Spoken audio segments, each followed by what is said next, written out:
What up, gang? Kayla, what's the significance to your? Yeah, over here. What would it mean to you to be an Olympic gold medal? I mean, obviously you've won other UFC titles. I mean, other MMA titles before. But what would it mean to be the gold medalist and a UFC? You mean be an Olympic gold medalist, a MMA two-time Yep. MMA champ, and a UFC Yes. champ? What would it mean? Woo. I mean, it's a testament, I think, to my character, my grit, my determination. I'm very happy with my career. I have climbed a lot of mountains. I have done more than most will ever do, and I'm very satisfied with it. But this belt is for me. Can winning a belt compare to an Olympic gold, no matter what? We're gonna find out on Saturday night. We'll see. We'll see. I'm sure it's gonna feel very similar. Kayla, over here, outside. Obviously, you're used to people talking before, but I feel like every interview I've seen you do, it's always, let me read some quotes that Juliana said about you. So has this been more of an annoying build-up? Because it's never about the fight. It's always about what Juliana's been saying. No, I mean, I think that's part of the business, and Juliana doesn't excel at fighting, so she has to excel at the other piece of it. And it's not personal to me, she's just doing her job. Was that a hard part to, like, when you first got into MMA? Because, like, in the Olympics, it's a tournament. Like, no matter how much you talk. Yeah, and not only that, it's like a Japanese sport, so it's like the most respectful sport in the Olympics. So you say it's not personal, but it seems like the fans are very much behind you. Have you kind of felt that? I have, yeah. I have, and I'm so grateful for it. I feel like Juliana is the perfect villain to, I guess, make me a hero in people's eyes. I think before everyone's like, oh, I don't know if it's my dominance. I don't know if it's because I am so, like, physically strong looking, but I feel like or maybe because I haven't been in the UFC for very long, but I feel like a lot of people weren't too keen on me, and now all of a sudden it's like I'm America's sweetheart, and I'm just gonna take it and run with it. And, you kind of said it, like, Julia's not good at fighting, so she has to self-fight. And we've heard that before, but yet she keeps winning. So I guess, what is it about Juliana's style that gives people problems? I mean, I think she's got heart, She's a fighter. And at the end of the day, that's probably one of the most important qualities you can have is that heart and that grit. She's unorthodox. You don't really know what is coming. I think it's probably a tough style to emulate in training. She's unorthodox. And I think that she has this, like, yeah, I just believe I'm better everywhere. I think that I'm bigger, faster, stronger. I think that I've got more positive experience. I think that my grappling's better, my striking's better. I think that my fight IQ is higher. And, like, never mind being inside of a cage. Like, I'm a fighter in life. And so if she thinks that she's going to, like, outfight me, she's got another thing coming. Well, the countdown, they did this, the part where she brought in Max Snyder to train with her. Is that just the countdown kind of, like, latching on to something, or is that something that, like, smart thing she's training with him? I mean, do you think that you could learn to paint like Picasso in 6 weeks or 8 weeks or 12 weeks? No. Do you think that you could be Scorsese in 12? Like, good luck. I applaud her for leaving no stone unturned, but I've been doing judo since I was 6 years old. Like, that's not something you can pick up overnight. The countdown also, I think, like, we've been covering you for a long time. We knew your story with your kids and your sister and your mom. Yeah. But I feel like maybe there's, like we talked, some people only watch the UFC. They didn't know your story. So when that came out, how's the reception been to that for people that didn't know what you actually went through? It's been super positive. It's been, like, overwhelmingly positive and heartfelt, and yeah, I think that a lot of people didn't know that I adopted my niece and nephew and the reasoning behind it. And so I just want to make sure that, like, everyone knows, like, I adopted them. Like, they're my children. I'm not a guardian. I'm not like a part-time parent. I'm not I'm not going to give them, like, they are I'm on the birth certificate now. Like, these are my kids. We're the wolf pack, and they ain't ever getting rid of me. And just last one for me, unrelated to your fight, because I think you're one of the few that could probably answer this, but LeBron James just did a podcast, and he was talking about starting kids in a sport, and that's all they do from like 5 on, will lead to burnout real quick, and kids will constantly quit. You know, you brought up you've been doing judo since you were 6, so I guess, and now that as a mother with young kids, just how realistic is that? Is what he's No, I think he's spot on. I mean, in our society today, you look at I really blame the parents. We have all of these helicopter, psycho parents who think that their kid's going to be the next Tiger Woods or the next Simone Biles or the next LeBron James. And so they make them go to gymnastics practice every day or the next Serena, like tennis. And when we were kids, yeah, I did judo and I specialized at, I'm sure there are outliers, but we didn't play organized sports. We just played outside. Like, hey, you want to go play basketball with your friends? Hey, we're going to go play jump on the trampoline or play a pickup game of flag football or whatever it is. No, I'm super against specializing for kids. I mean, even up to high school, I would argue play everything. It's better for your body. It's better for your mind. Better for your family dynamics. That's what LeBron was saying. He played football and ran track just to stop thinking about basketball. Yeah, I mean, you can't their brain is literally still developing. Are we going to put this kind of pressure on a child to be? And yeah, don't get me started. My daughter played softball this year, and this is her first time playing. So obviously she's not great. And the parents, I was like, I'm gonna end up getting in a fist fight at a softball game. I gotta take a lap and cool off.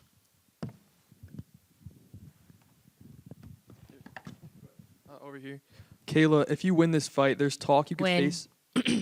When you win this fight, there's talk you could face Amanda Nunes. How do you feel about potentially fighting someone you used to train with?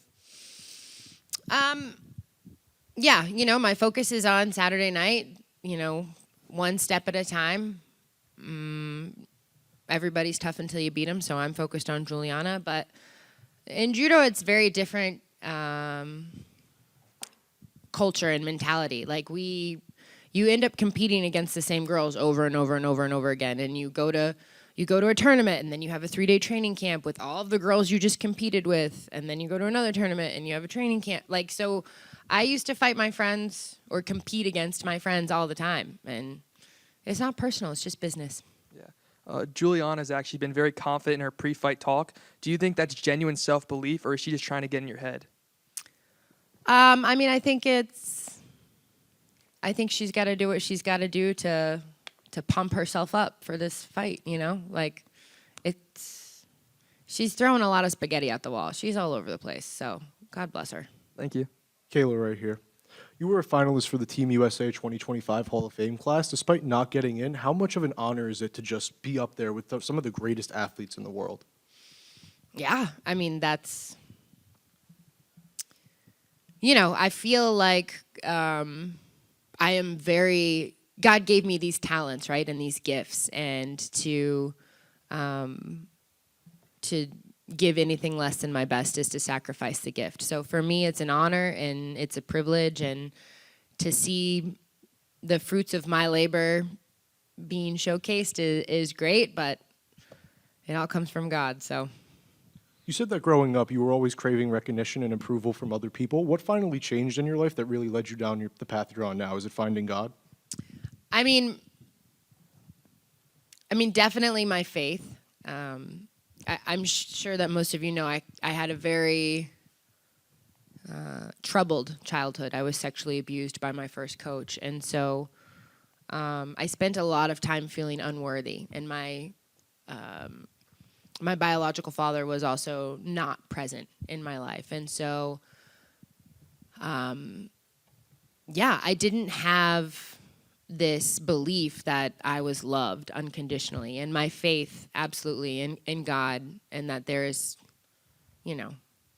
someone who's for me, not against me, has been huge. And also, God sending me my kids, you know, like they have taught me that there's so much more to life than gold medals and trophies, and like all that stuff sits in my, you know, everyone always like, oh, where's your Olympic gold medals? I'm like, they're in my sock drawer collecting dust. Like nobody cares. My kids sure as shit don't care. Like they care that I come home. They care that I'm mom. They care that I play, you know, Nerf gun wars with them, or that I've let them have ice cream. Like that's what it's all about. And so that has given me a new peace and a new understanding and a new freedom, which makes me honestly a better fighter. Yeah, shout out to all the single moms out there. That's right. Shout out to the single moms. Let's go. Kayla, right over here. I remember last fight week in Salt Lake City, Juliana was speaking about the way that Raquel would have actually represented this division, and being the fact that you're the challenger this week, what do you feel, or how do you feel about the way that Juliana represents this division? I feel nothing. I focus on myself. I focus on how I carry myself, what I can do. I try not to throw stones from a glass house. Nobody's perfect. We're all doing the best we can, but there's going to be a new face of women's MMA very soon. And speaking about the trash talk, I know we've been talking about that kind of all day now, but for you, there was a lot of trash talk that you had to get through to get to the actual fight. Do you think this may have been the most trash talk you ever had to deal with, and how did it kind of affect you throughout the past couple weeks or months?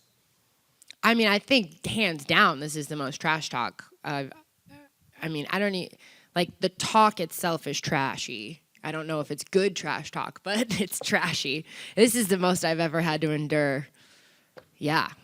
It's the worst trash talk I've ever had to endure, too, I'll tell you what. Like, if you, being a female, being in a male-dominant sport, like going to American Top Team, you think I don't hear shit all day, every day? I walk into the gym and they're starting to, so, like, but this is just poorly done, and I'm ready to fight. I'm done talking about it. I'm ready to fight. And last for me, I'm not sure how much this really matters to you, but when you get the job done on Saturday night, that would be 3 fights into your UFC career before you become, or when you become UFC champion.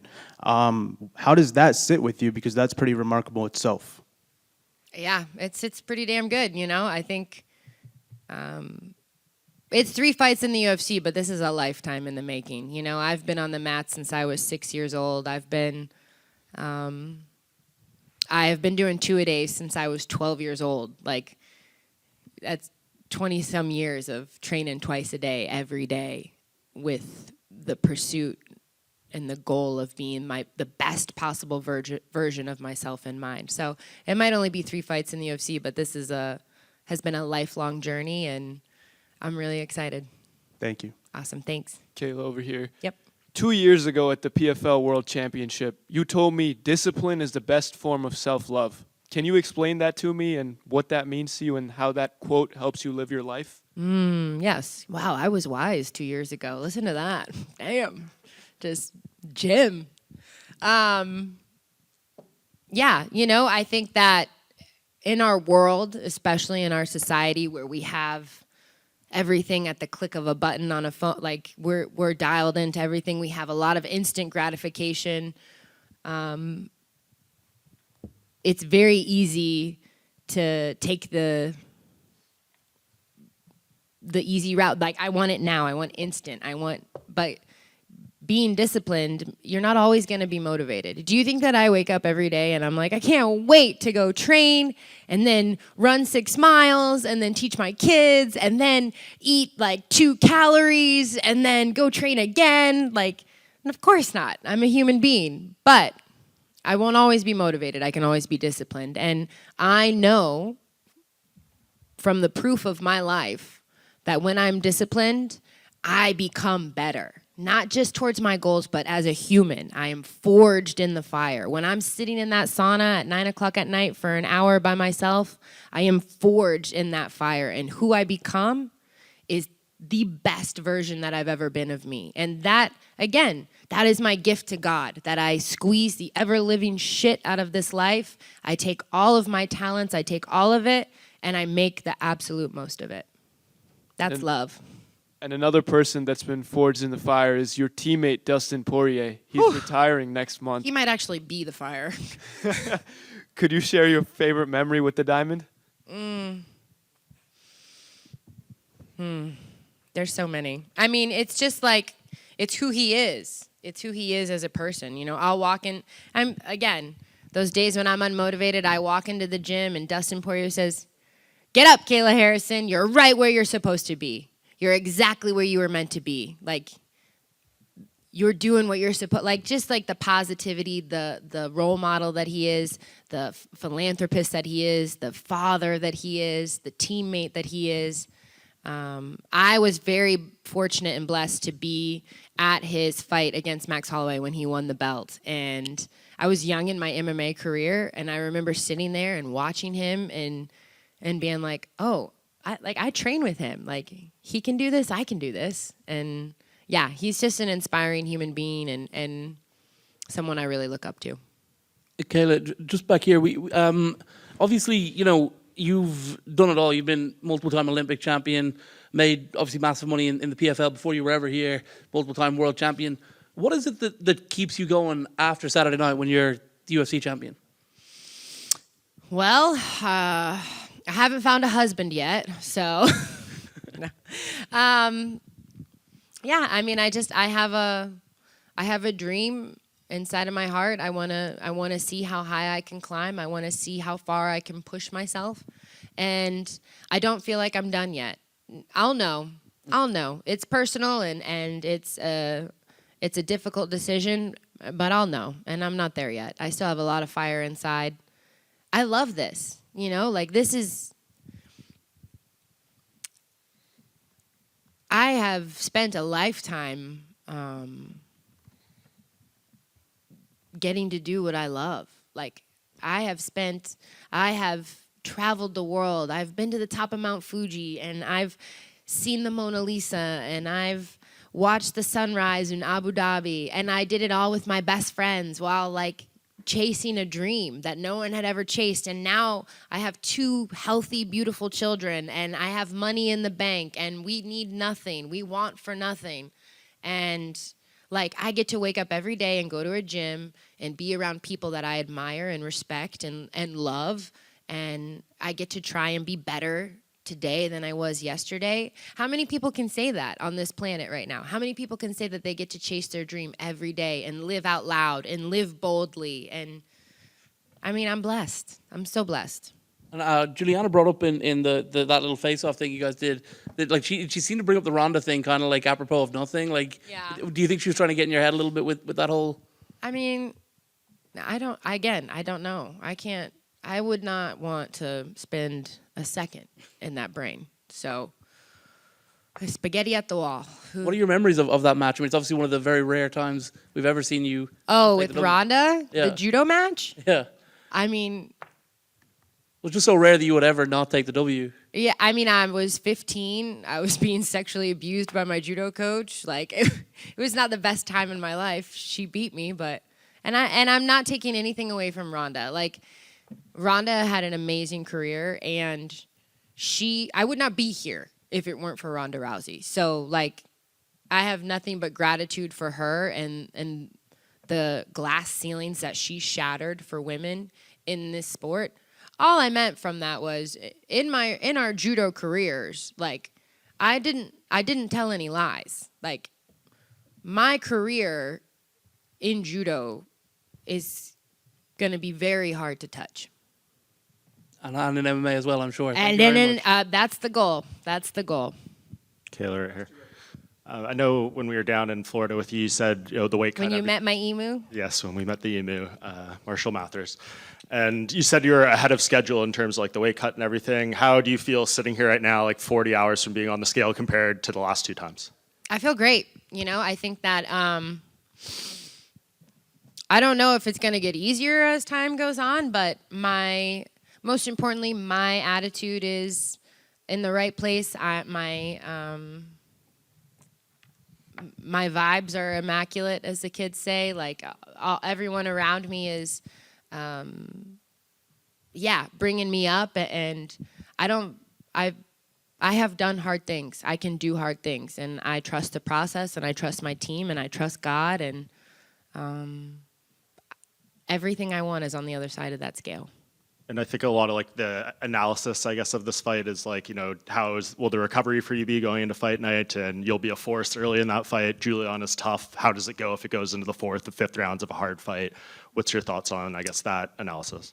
I mean, I would say that they obviously haven't been training with me at American Top Team, I am prepared for 25 hard minutes. We've been training, and I haven't been training with any slouches. I've been being shark baited like a fresh partner every round for 5 rounds when I'm sparring.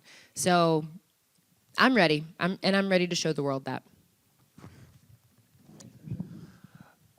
So many, most survivors of crimes committed against them aren't in the public eye, and after a while can maybe put things behind them, or at least don't have to face it every single day. And yet you do almost every press conference, almost every interview.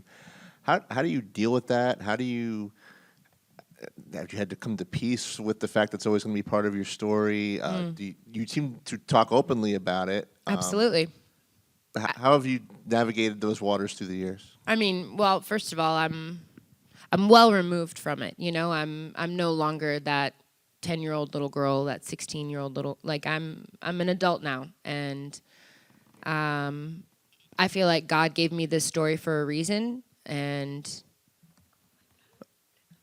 it's my job to use it to try and make the world a better place. So I want to talk about it, because we all think that like, sexual abuse happens in like the Boy Scouts, but my son's not a Boy Scout, or it happens in the Catholic Church, but we're not Catholic, or gymnastics, but no, none of my kids do gymnastics. But 1 in 4 girls and 1 in 6 boys will be sexually assaulted by the time they're 18, and those are just the kids that say something, which means that really the statistics are probably much higher.